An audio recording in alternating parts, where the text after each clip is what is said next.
Alhamdulillahi Rabbil Alameen, As-salatu was-salamu ala khatimin nabiyyin wa ala alihi wa sahbihi ajma'in, amma ba'd, fa'auzu billahi minash shaitanir rajim, bismillahir rahmanir rahim.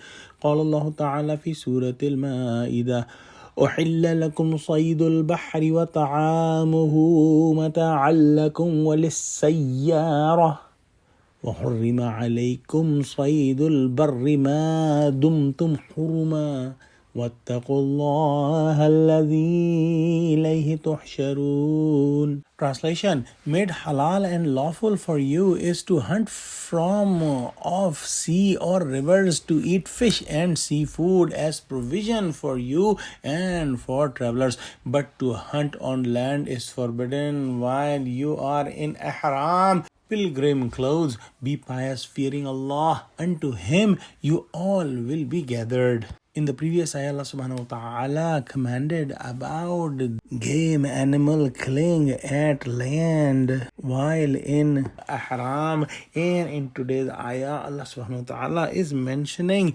about the hunting or fishing in the sea or in the river.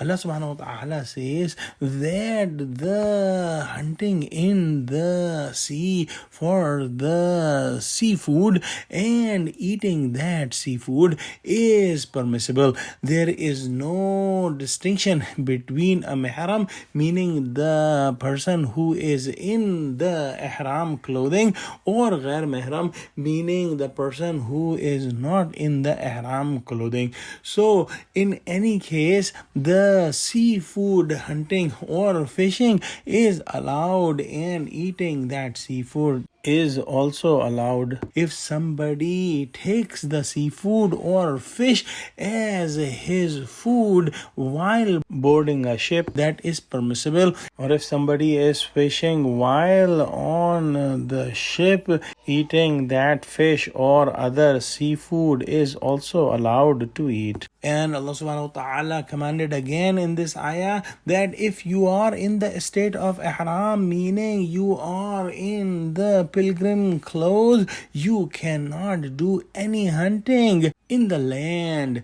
And the commandments between the land travel and the travel in the sea are different. So the hunting on the land is prohibited and haram while someone is in the state of ihram or in the pilgrim clothes. That ihram or pilgrim clothes could be for the intention of Umrah or Hajj or both, which is called the Hajj Qiran, in which the Hajj and Umrah are done in one ihram. In the end, Allah subhanahu wa ta'ala commanded that be pious, fearing Allah, meaning have taqwa of Allah subhanahu wa ta'ala, and you will return to Him and you will be asked about your actions. So one must follow all the commandments of Allah subhanahu wa ta'ala and